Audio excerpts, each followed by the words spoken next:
Good morning, everyone. It's a beautiful Saturday morning, and we are excited about this brand new show. Yes, we're doing it on a different day. Today, we're going to have a 4-part series running on Saturday morning. So thank you guys so much for tuning in and listening to the show. You can also watch the show for the 4-part series on Google Hangout, which is really exciting. Bear with us as we work through the technology tech issues, but we should be up and live and broadcasting live on YouTube and Google Hangout this morning. So thanks again for joining us. Of course, I'm your host, Cynthia Nevels with Disrtupt Radio. If you have questions today, you can give us a call at 877-455-6681. Again, that's 877-455-6681. Today's show is brought to you by Comerica Bank. We really appreciate all of our sponsors who've supported us over the last 6 to 8 months as we go around the state of Texas talking about crowdfunding. You can register for our upcoming crowdfunding event, which is happening on May 5th, Cinco de Mayo, yay, at Cafe Commerce in San Antonio, Texas. You can visit ThinkCrowdFund.com to learn more. Once again, we have a 4-part series. We're starting off with introducing the top 10 tips that we can provide to you as it relates to the equity crowdfunding rules and regulations that were recently passed back in November 2014. We're just going to touch on some really important points, and we have a super special guest. But before I introduce Kevin Baylor to you, I want to introduce my co-host for this special occasion as well. I have Vicent Petrescu, who is the founder and CEO of TruCrowd. TruCrowd is one of the Texas's pre-approved or approved crowdfunding portals here in Texas. Vincent, I butchered your last name. Pardon me, but Vincent, welcome to the show. Good morning. Thank you, Cynthia. Good morning. Vincent, tell me a little bit about you and your background and introduce TruCrowd to us if you would. Sure. I'm a CPA, and during my career, I talked to lots of people, and I saw that lots of ideas go to waste. Good ideas, and people just don't have the money to give it a try. And I have good connections with banks, and at one point I even tried for myself another startup, and they said, Vincent, yes, it's a good idea, but we are, as a bank, we are not in this business. We cannot have this this risk, to assume this risk. It's not in our, what we do. And then I start, okay, 1 second.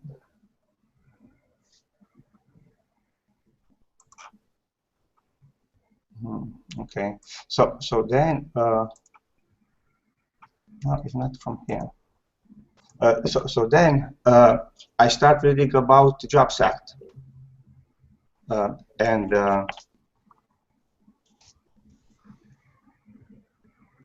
As many other people say, okay, this is it. Having startups being able to sell securities online is great. As you know, SEC kind of slow with their process. So Texas was there with their regulations. And we said, okay, let's do this and help startups sell securities online. And that's how you founded TruCrowd. TruCrowd.com Yes. is one of the first of the 6, if my memory serves, approved equity crowdfunding portals here in Texas. And we'll talk about why we stress the Texas portals because of the new regulations. But before we do that, I want to introduce Kevin Baylor. Kevin, thank you so much for joining us on this, both the Hangout as well as on the radio show.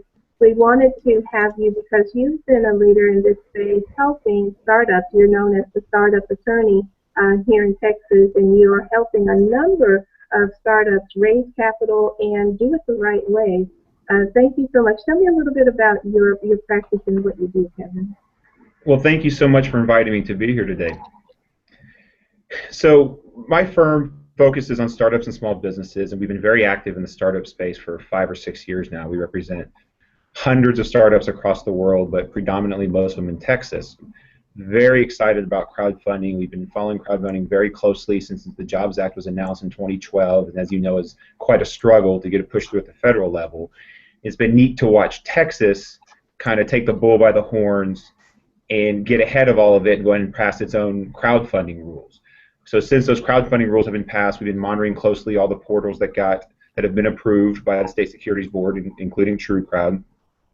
And this is a legitimate fundraising opportunity that we are educating our clients about at this point in time. I'm going to ask you a question about your clients. When they talk to you or come to you and ask about the funding options, fundraising options, when you mention crowdfunding, what's their initial reaction? Or if they bring up the topic themselves, is it confusion? Is it, tell me a little bit about what it is that they are saying to you when they come to you about fundraising. You know, I think at this point in time, most of them are understanding what it is or at least heard about it.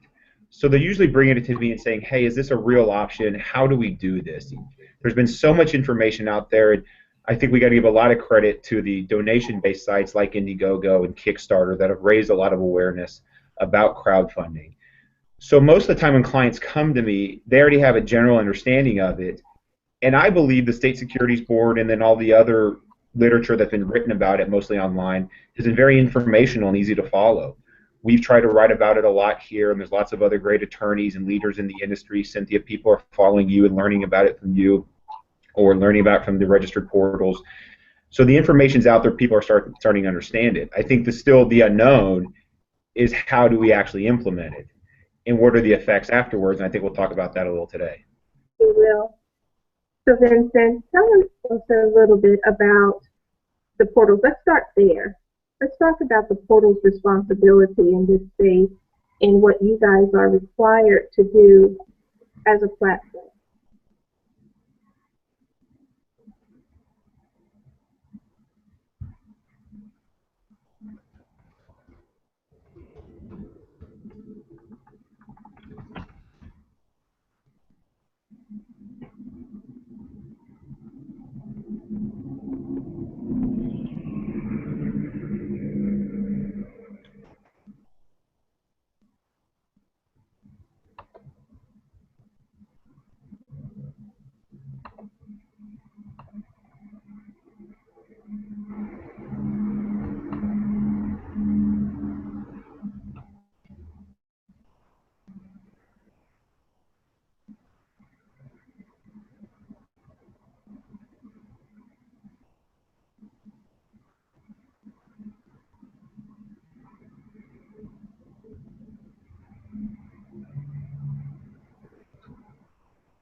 Wonderful. And so for our guests, I'm going to share with them that TSSC stands for Texas State Securities Board. And this is the agency that oversees the regulations and works to ensure that the investors are protected in this ecosystem. Wonderful. And so people can find TruCrowd at TruCrowd Texas, or what's the exact domain name that people in Texas would need to use?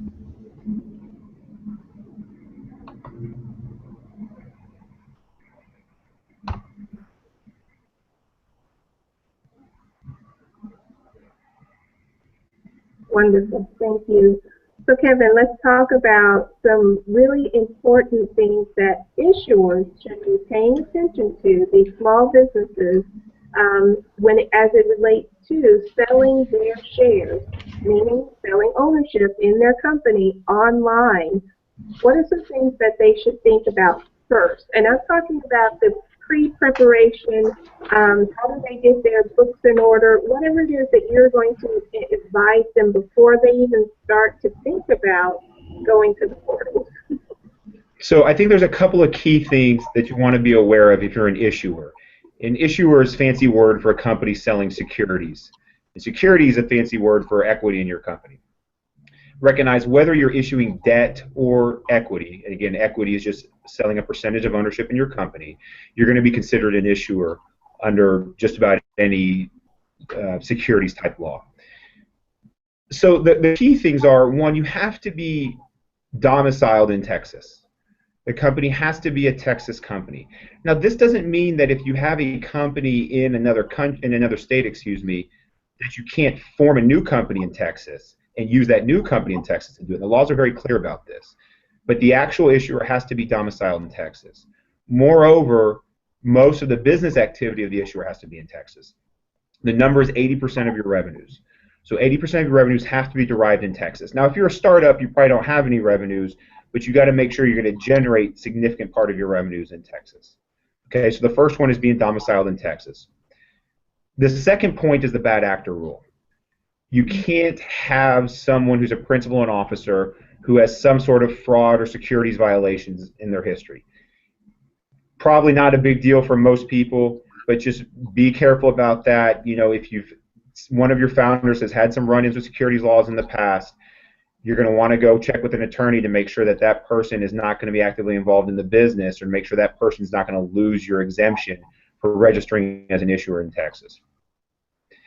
And then there's going to be some ongoing reporting requirements, and I think these are all very clearly laid out on the State Securities Board website.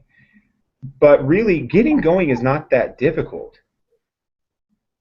The next step would be, well, let's make sure we're using a registered Texas crowdfunding portal, and you can find the list of those on the State Securities Board website.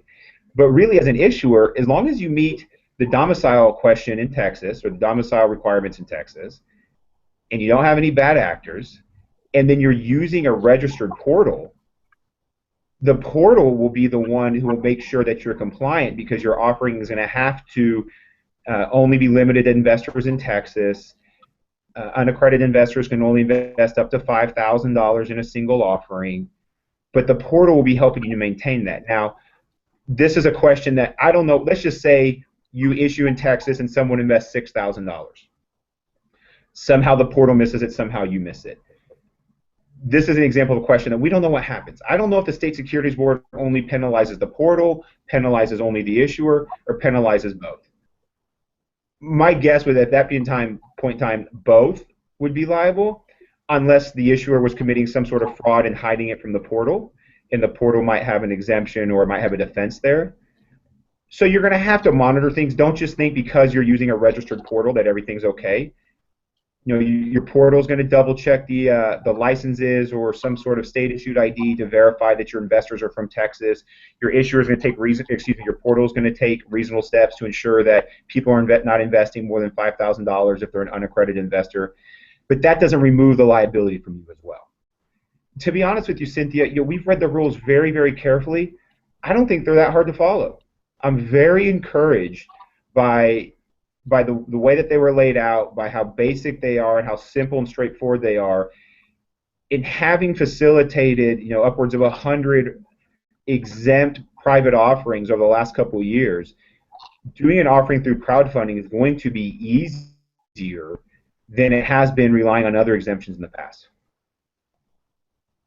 All excellent points. Vicent, I want to talk to you about the verification or validation of the non-accredited investor, and ensuring that you are getting people who are domiciled in Texas as well from the investor standpoint. What are you guys doing to ensure that?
This is fabulous. So what I want to point out for the investors, for them to understand, there is a process for them to go through in order to invest in any of these Texas-based businesses.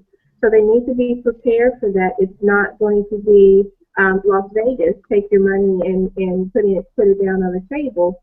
You have to do some work beforehand to prove who you are, which I think is totally cool.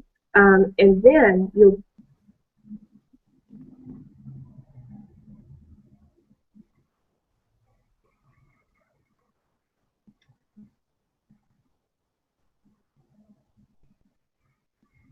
fabulous. Less than 10 minutes. Okay, very good. So I want to also talk about another point before we move on, and that is, yes, I heard from the Texas State Securities Board, Kevin, that if there happens to be an investor that slips through the cracks who is not Texas-based, and they invest their money into a campaign or into a business, or at least pledge their money in that campaign, that the campaign itself will be shut down.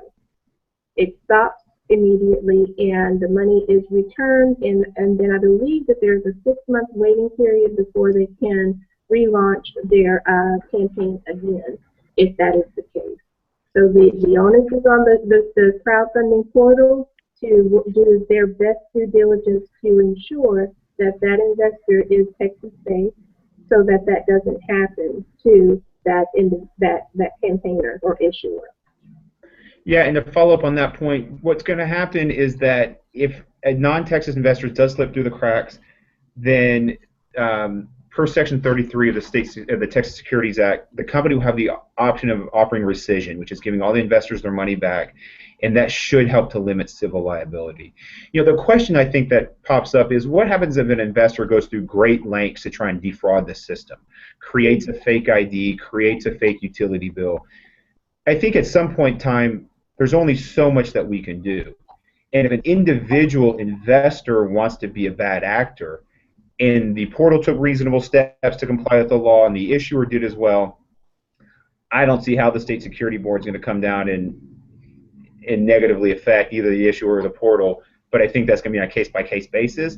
And this is also part of the hesitation with crowdfunding. There's just a lot of things that have to be worked out.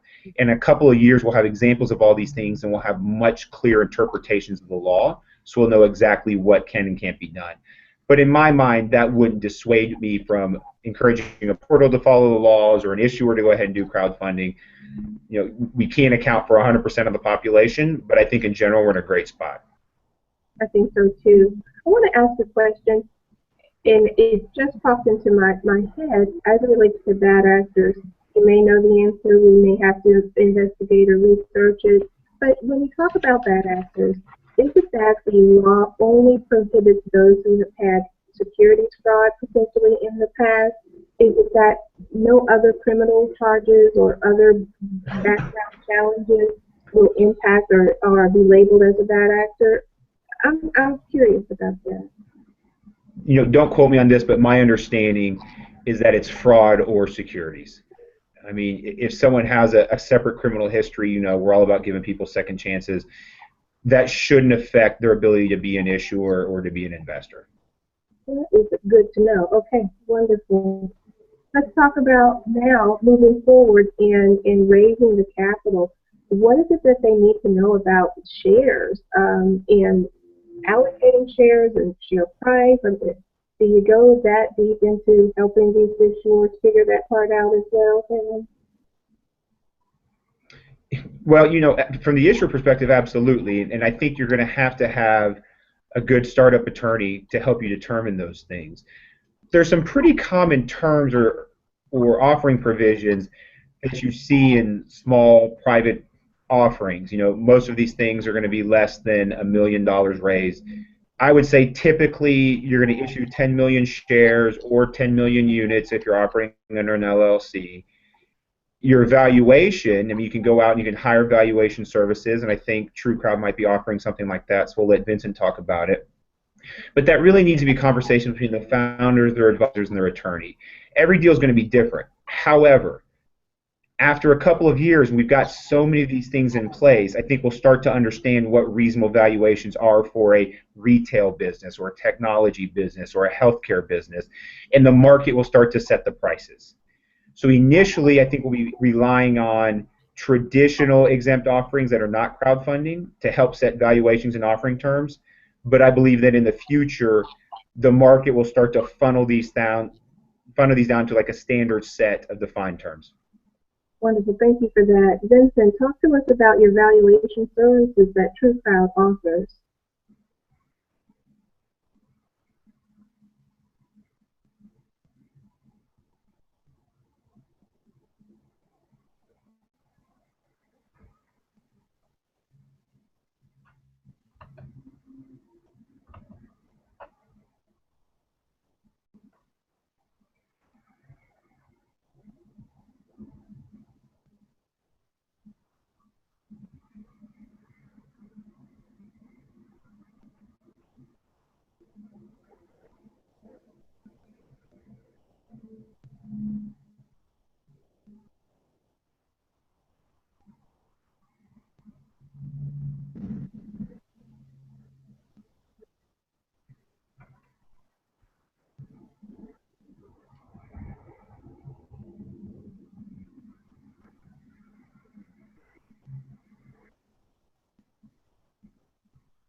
This is fabulous. So, Vicent, that last company that you mentioned, can you say their name once again?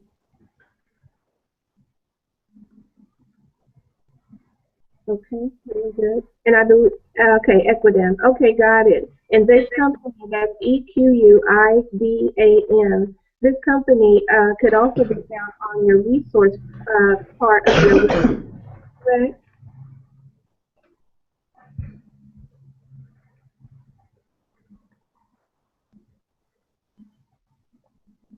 Wonderful, fabulous. Okay, thank you. All right, Kevin, we have about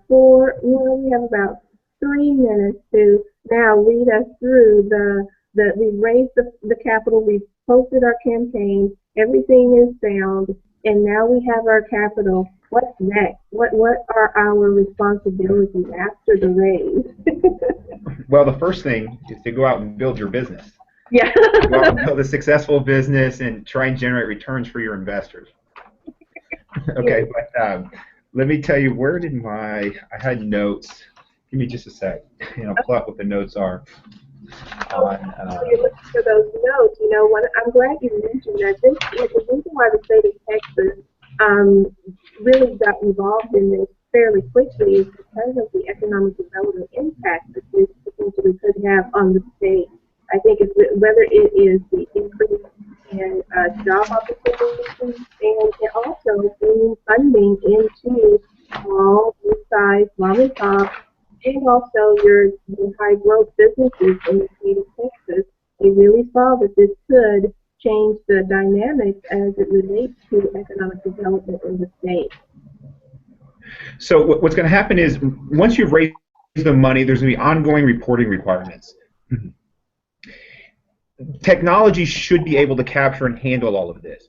One of the concerns of crowdfunding is that you might have hundreds or even thousands of investors, and that can be very expensive from a kind of an operational standpoint to get information out to them or to get their consent for shareholder meetings or resolutions of the shareholders. However, I believe leveraging technology, I'd be curious to hear what Vicent has to say about this, the partners are going to use, or what TruCrowd's going to do. But leveraging technology should be able to get out and send that information to your shareholders via email or through the portal. the information requirements are not that onerous. And honestly, they're less than what I would encourage any of our clients to be sharing with their investors on a regular basis anyway. So our clients are going to go out and raise money. We're encouraging them to go above and beyond what the crowdfunding rules, what the Texas portal rules require. But if you're just meeting the rules, then that'll be a basic amount of information that you're passing on to your investors. However, it should be very easy to do that, and you should be always providing a lot of information to your investors to keep them apprised of what's going on. Hopefully it's good news, but if it's bad news, you don't ever want to surprise anyone. I agree. Vicent, you also will allow this through your portal, that communication with the investors?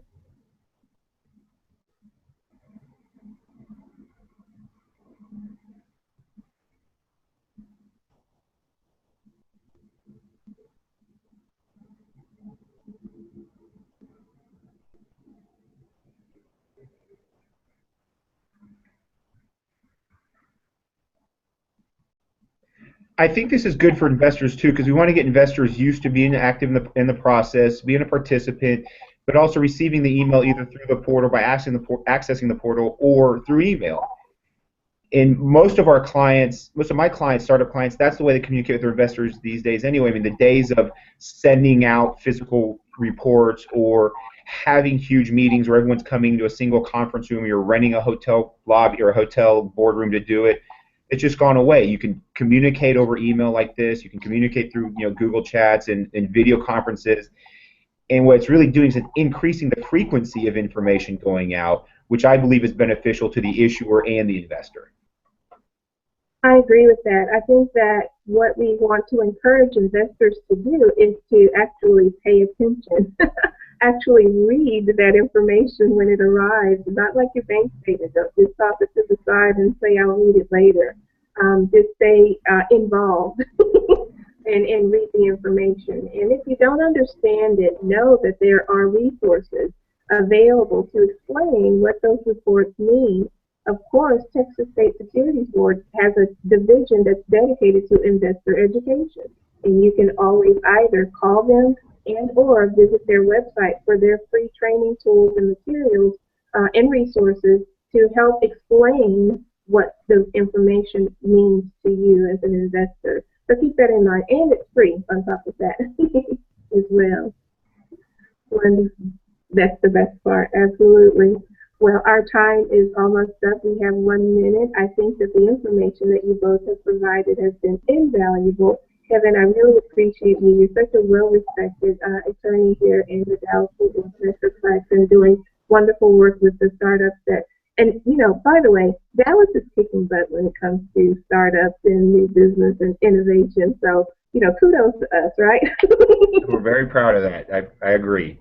We are very proud of that. So thank you so much for joining us on this very first episode, and it went off without a hitch. I'm so happy.